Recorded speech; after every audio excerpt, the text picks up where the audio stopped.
Cinema മേഖലയിൽ Hema committee report വന്നതിന് ശേഷം തുടർച്ചയായിട്ട് വികേന്ദ്രീകൾ ഓരോന്നായിട്ട് വീണുകൊണ്ടിരിക്കുകയാണ്. ഇതിനെ എങ്ങനെ മറികടക്കും? ഇത് സിനിമാ മേഖലയെ എങ്ങനെ ബാധിക്കും? സൂപ്പർ സ്റ്റാറുകളെ എങ്ങനെ ബാധിക്കും?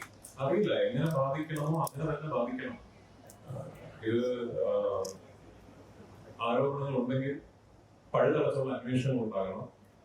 അന്വേഷണത്തൊടുവിൽ കുറ്റകൃത്യങ്ങൾ തെളിയിക്കപ്പെട്ടാൽ മാതൃകാപരമായ ശിക്ഷാ നടപടികൾ ഉണ്ടാകും.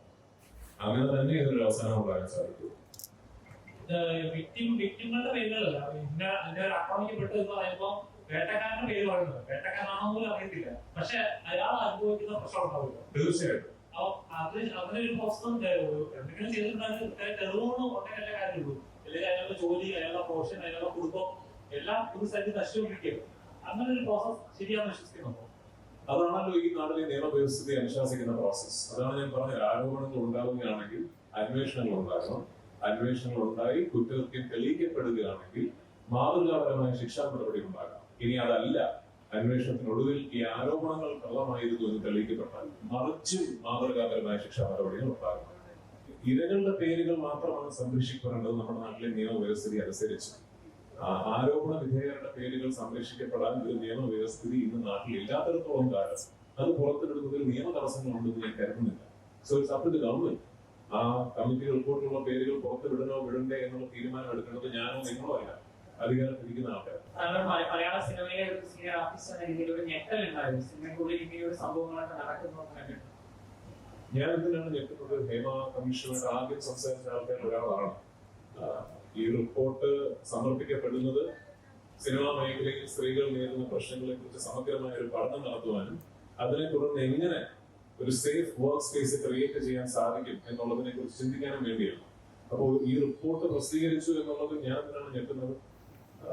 അതിൽ കുറ്റകൃത്യങ്ങൾ ചെയ്തിട്ടുള്ള ആൾക്കാരെ കണ്ടെത്തിയിട്ടുണ്ടെങ്കിൽ തുടർന്ന് എന്താണ് നടക്കാൻ പോകുന്നത്, തുടർന്നുള്ള നടപടികൾ എന്താണെന്ന് അറിയാൻ നിങ്ങളെ പോലെ എനിക്കും ആകാശം. എന്റെ നിയന്ത്രണത്തിലുള്ളത് എന്താണ്? എന്റെ ഇമ്മീഡിയറ്റ് എനിക്ക് ചുറ്റുമുള്ള എന്റെ വർക്ക് സ്പേസ് ആണ്. ഞാൻ സുരക്ഷിതമാക്കാം എന്ന് എനിക്ക് നിങ്ങളോട് ഇന്ന് പ്രോമിസ് ചെയ്യാൻ കഴിയുന്നത് എനിക്ക് ചുറ്റുമുള്ള വർക്ക് സ്പേസ് മാത്രമാണ്. പക്ഷെ എനിക്ക് ചുറ്റുമുള്ള വർക്ക് സ്പേസ് ഞാൻ സുരക്ഷിതമാക്കും. അതിനപ്പുറത്തേക്ക് ഞാൻ ഇതിലൊന്നും ഇൻവോൾവ് ആകില്ല എന്ന് പറയുന്നിടത്ത് തീരുന്നതല്ല ഞാൻ ഉൾപ്പെടെയുള്ള ആൾക്കാരുടെ ഉത്തരവാദിത്വം. അതാണ് ഇവിടെ ഏറ്റവും പ്രാധാന്യം അർഹിക്കുന്ന പരാമർശം. ഞാനിതിലില്ല എന്ന് സ്ഥാപിക്കുന്നിടത്ത് തീരുന്നില്ല എന്റെയോ നിങ്ങളുടെ ഉത്തരവാദിത്വം.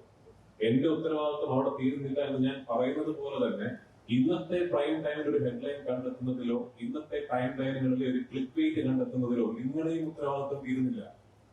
നമ്മൾ രണ്ടുപേരും ഇതിൽ ഈക്വലി ഇൻവെസ്റ്റഡ് ആകണം, അല്ലേ? അങ്ങനെയല്ലേ വേണ്ടത്? ഇപ്പോഴത്തെ ഒരു അമ്മയുടെ ഇപ്പോഴത്തെ ഒരു സ്റ്റാൻഡ് മതി. സിദ്ദിഖ് പറഞ്ഞത് ഒറ്റപ്പെട്ട സംഭവം എന്നാണ്. പക്ഷേ ഒടുവിൽ സിദ്ദിഖ് തന്നെ പടിയിറങ്ങേണ്ട വന്നു. അമ്മയുടെ ഒരു സ്റ്റാൻഡ് അമ്മ തിരുത്തേണ്ടതല്ലേ? ആണെന്ന് ഞാൻ ഇപ്പോൾ പറഞ്ഞത്. തീർച്ചയായിട്ടും ശക്തമായ ഇടപെടലും നടപടികളും അമ്മ സംഘടനയുടെ ഭാഗത്തു നിന്നും ഉണ്ടാകേണ്ടത് തന്നെയാണ്. സ്ഥാനങ്ങളിൽ ഇരിക്കുന്ന ആൾക്കാർക്കെതിരെ ആരോപണങ്ങൾ ഉണ്ടാവുകയാണെങ്കിൽ അതിന്റെ മര്യാദപരമായ നടപടിക്രമം എന്ന് പറയുന്നത് ആ സ്ഥാനത്ത് നിന്ന് മാറി നിന്ന് അന്വേഷണം സ്വീകരിക്കുക എന്നുള്ളത് തന്നെയാണ്. അങ്ങനെ തന്നെ വേണം. കാരണം ഒരു സ്ഥാനത്തിരിക്കുമ്പോൾ, ഒരു പൊസിഷൻ ഓഫ് പവർ വീൽഡ് ചെയ്യുമ്പോൾ നമ്മളൊരു ഇൻവെസ്റ്റിഗേഷൻ നേരിടാൻ പാടില്ല എന്നാണ് ഞാൻ വിശ്വസിക്കുന്നത്. അപ്പൊ അങ്ങനെ തന്നെ വേണം. തീർച്ചയായും thorough investigations need to be followed up with, and if these investigations lead to the allegations being proven right and correct, there has to be exemplary punishment handed out. On the other hand, if the allegations are false, even then there will have to be exemplary punishments handed out on the other side of it.